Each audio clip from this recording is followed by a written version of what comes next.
Welcome to Mrs. V's Art Lab. Today we're going to learn a little bit about making a portrait. You're going to learn about the face features and how far apart they are and all the proportions, the distance and space between each of them so that you can make a successful self-portrait. What do you mean a self-portrait? No, don't be scared. Are you sure I shouldn't be scared? Yes, I am positive you should not be nervous about making a portrait. No, seriously, you're going to be okay. I promise. Let's get started. Okay. I can be a little silly, can't I? A portrait is a format where the subject, the thing your picture is all about, can be about either a person or a pet. Something that might be interesting for the viewer to want to get to know about a little bit more and see the personality of it and realize that that is something very important or significant that the artist has portrayed. So you're going to have a really close-up image of yourself. And in that picture, we hope that we get to see some of what your face features look like to make sure that we're accurately portraying who you are. But also, you can add in some style to it and some details in it that are significant about who you are as a person. Maybe you really like these little guys. Woohoo! You can add them in your picture. Maybe you're a fan of Pokemon. What's this little guy called? Eevee? My daughter loves Eevee. Maybe you're somebody who loves Legos. My son made this one. I love how it's sitting inside there. Here's Pokemon for those Pokemon lovers. Yay! I get to be in the picture. If you want. Let's see. Okay, we're just going to have these little guys hang out with me for a little bit because they're so cool. And you're going to get for yourself a sheet of paper. It can be computer paper if you want. However, it does not have to be white. It does not have to be a certain type of quality paper, as long as it's able to hold the materials that you plan on using. So if you're using markers and crayons and color pencils, regular thin paper is fine. But if you are interested in painting your portrait because you have paints at home, then I would use a thicker paper for that. You're going to need a pencil. And you're going to need a picture of yourself or a mirror. Here I have a picture of myself. Hi, everybody. There I am. And I'm going to use this as a reference for seeing where all my face features line up and my position and my smile and all my details so that my picture looks a little bit more like me. We're going to zoom out so you can see that I've got set up at my table, my image next to me. I have a container with all my art materials. I've got an eraser, vital necessity in life. And I'm ready to get started. I'm going to zoom in real close now. Here's the deal. Everybody's face has certain distance that between the eyes, and when you're taking a look at this, you'll see that the head, there's my head, halfway down it, from the top to the bottom, that, my friends, is how far down your eyes are. Between your eyes and your chinny chin chin, about halfway down is the bottom of your nose. And right underneath the bottom of your nose is where your smile is going to go. So that's actually pretty, when the lips are closed especially, it's pretty close to the nose, almost halfway down. Man, I look fantastic with lines on my face, don't I? That's what I love about plastic. Erase with a dry erase marker. Feel free to print out a picture of yourself so that you can draw right on top of it as well. That will really help. Now, as I'm drawing myself, I'm going to enlarge it because I have a tiny picture. But I'm going to use most of my paper for my head. My neck and shoulders will be towards the bottom. And I'm thinking, while I'm drawing this, I'm thinking about what are some things that make me special? What are some things about me that I want to show and let the world know in my self-portrait? Let's get started on the eyes. We have some basic shapes to our eyes, but before we even draw where the eyes are, let's figure out where they're going to go on our paper. Probably right about here. This way I have this whole space here for the rest of my head. And this will be my center of my face.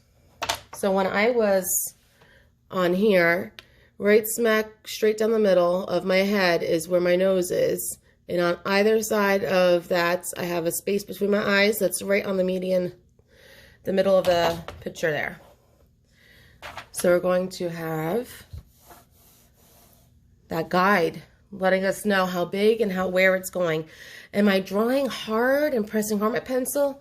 No, I gotta press light so I can erase this guide. I don't want to leave this guide on my face when it's all done.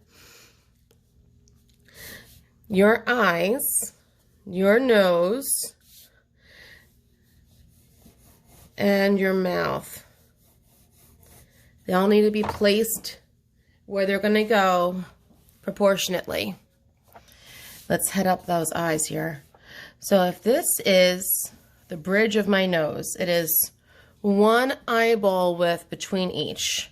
That gives me a spot to start my eye. This is where my first eye is going to land so that I have enough space for where my bridge of my nose is going to be. I make that arch. And on the other side, make the other arch. Some of you are probably really concerned about making sure it's exactly the same. Well, I have news for you folks.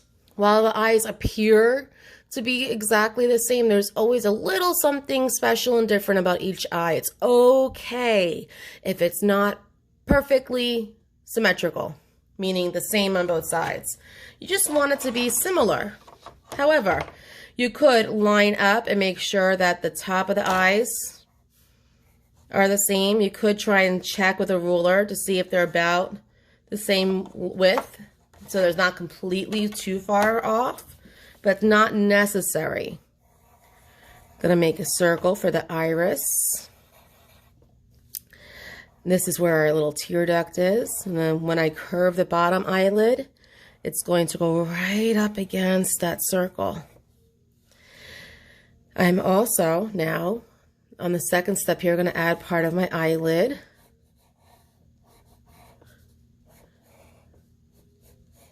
And I'm now going to color in my eye to show where my pupil, that's the black spot inside your eye, is, and the color of the eye, which you can always color in with color pencil later or whatever materials you're using later. But just so you can see how it's going to look when it's done, there we go. I would like to mention I am leaving a little spot white. I dare you to take a look at your eyes in the mirror and you'll see that there is a highlight, a little fleck of light right against the pupil. There's a reflection in your eyes. That's what makes them look so lifelike in pictures. You want to make your eyes look like they're staring at people from off your page. Add in that little reflection light. It looks really cool. The nose. Dun, dun, dun. This is the one that people seem to really have trouble with. But there's very simple shapes for it. That, my dear, is the ball of the nose. If I'm looking at my portrait, that's the bottom part right here. This part that sticks right out. Not the nostril, not the part you pick. Silly, silly, silly. But actually the part that sticks right out that has a lot of cartilage, so it's this part right here. If you feel that part on your nose, you're going to feel it's very rounded. From here to here, it's about how far down it goes, because the distance from the left to right side of your eyes, going straight down, that's why my line is here. And now I'm going to have the circle be the same size as the iris. Now I look like a clown. That's awesome. It's fantastic when we look like clowns, but that's not how we want it to end, right? So instead, I'm going to see where my tear ducts are. And from the top of the circle, I'm going to make a upside down candy cane. Top of the circle, I'm going to make an upside down candy cane pointing towards the ball of the nose. And now for the fun part, the nose picking spot, the nostril. Make a little rainbow. And curve the bottom of that nose to match it so it's all smooth. All right. We can't leave the clown part on, but we can erase these guides and start to add in the bridge of the nose. The bridge of the nose is this part right here. There are shadows. There's a shadow right around here. Those shadows help make your nose stand out off the page. So you're not really drawing a hard line. Like this dark spot right here where my cheeks are popping up, that would be a solid line. It's really, really, really dark. It's very noticeable. The eyebrows, that would be a bunch of solid lines for the hairs. But because this part here is softer in color, it's not so bold, we're going to make it soft on our paper too. So right next to the eye, you have the beginning of the bridge of the nose. There's a shadow there. And right next to this eye, there's a shadow there, right next to the bridge of the nose. The ball of the nose has a little bit of a shadow on it as well to make it look like it's standing out, popping up off the page. Feel free to pause the video and practice drawing your eyes and your nose on that paper that you found. If that's your only paper for a final copy, then find some scraps lying around like junk mail or old used printed out sheets of paper from the printer that maybe you guys were going to throw out and use the back of that. And just kind of practice for a while. This is going to start to look really realistic now because I'm adding on eyebrows, which are little dashes of hair that curve with the eye. They curve off to the side of the head. I'm also adding on my lips. We have the top lip, which lines up right where the iris, the center of the eye is, the pupil. It's usually right around that far out. And if I'm smiling, I'll have it really flat and stretched out. Take a look at that. Really straight across, isn't it? Really dark, triangular shaped shadows in the corners of the mouth and a curve for the lip on the bottom. So that's what I'm going to do. This is going to look awesome. It's going to look so hilarious right now while it's not done. Yes, I have one of those candy fake lips. Nope, a peach slice. Wait, it's a watermelon. That's hilarious. No, I'm just kidding, guys. We're not making watermelons. We are making the lips. And here's my bottom lip. And here's the top lip, stretched out with it.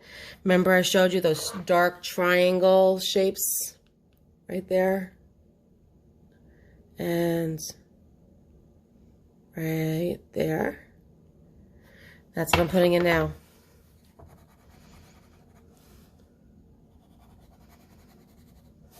You might recognize the teeth in here look a little bit like some cartoons. You can leave it like that if you want. If you want to get very realistic, you can kind of lightly draw in where the teeth might be by looking at the picture that you have. I have a floating head. Let's zoom out so you can see my floating head. I'm just a face on a piece of paper. Where is the rest of my head? Let's figure that out now. Erasing my guides. Erasing my guides really helps us see how it's coming along. The guides can distract us when we're not using them. And they help us when we need them, and then they go away. There we go. All right. At this point in time, I suggest you pause the video, practice some of your mouth by looking and observing your picture and adding it in.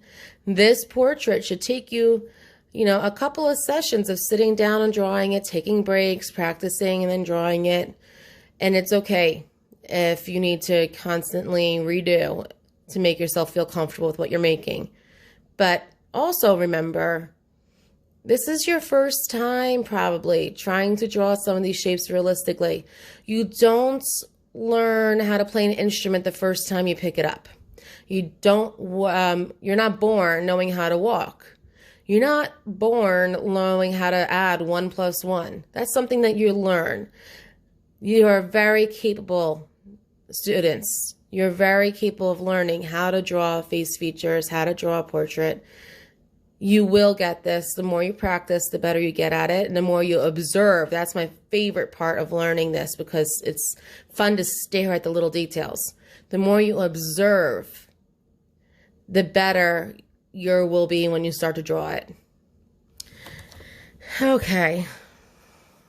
Now I'm going to add on the rest of my head. Kind of close to where the eyes are. Come down.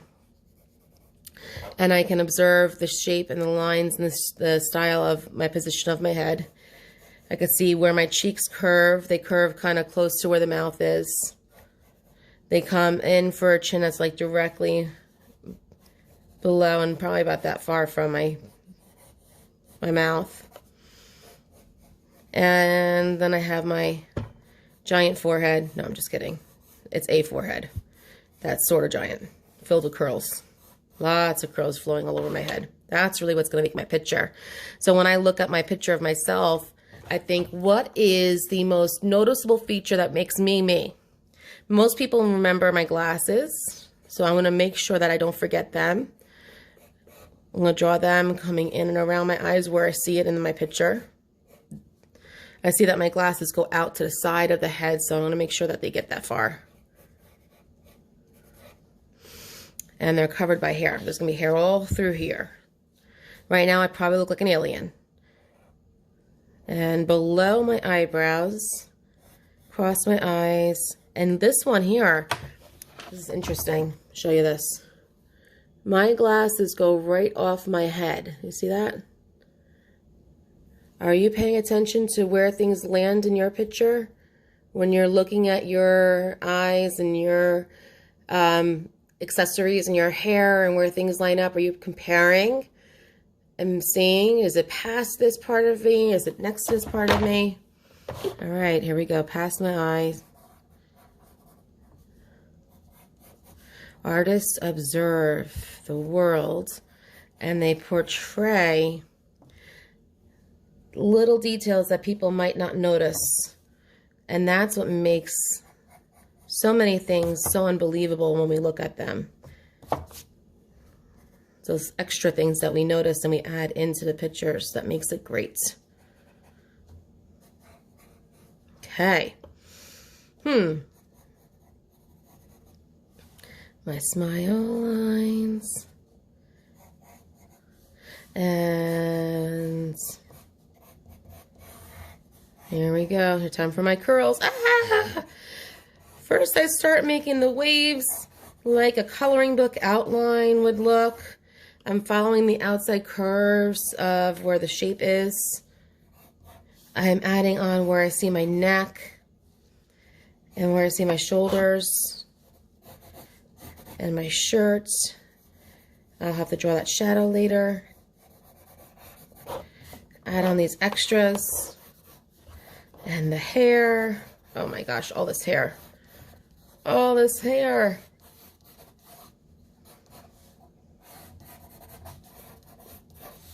Okay, and voila, is ready for color. Here I am, guys. My details are on. My picture now needs me to be colored in with where the shadows are, like under my chin.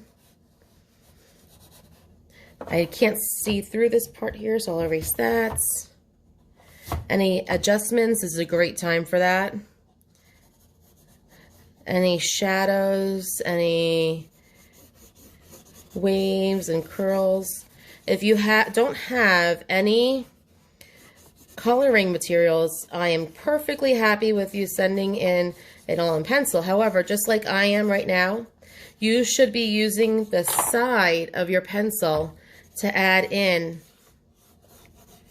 all the lights and darks that you would have gotten, all the shadows, all the unique details that you would have gotten if you were using crayons, color pencils, all those fun things.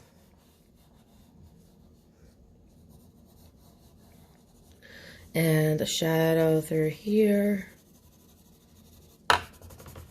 Using my finger, I can soften the shadows so they look a little bit more like skin instead of like the material that I'm coloring with. Let me zoom in. You can see the difference here. I did not blend that with my finger, and this one I did. If I use my finger and push, the soft lead or graphite from my pencil moves around, and it kind of fills in that space like a crayon would. Okay, guys, I believe that is the best that I can do for you on video with the picture. If there is anything that you would like me to help you with, please make sure you email me, and I will be happy to talk about whatever it is you're having trouble with. So send me a picture, give me a little information about what you're trying to do and what's not working for you, and I can demonstrate something for you in a video and send it off to you, okay? You want to use some other materials that you're not sure would work well, let me know. And I'll help out the best I can with helping your idea come to reality.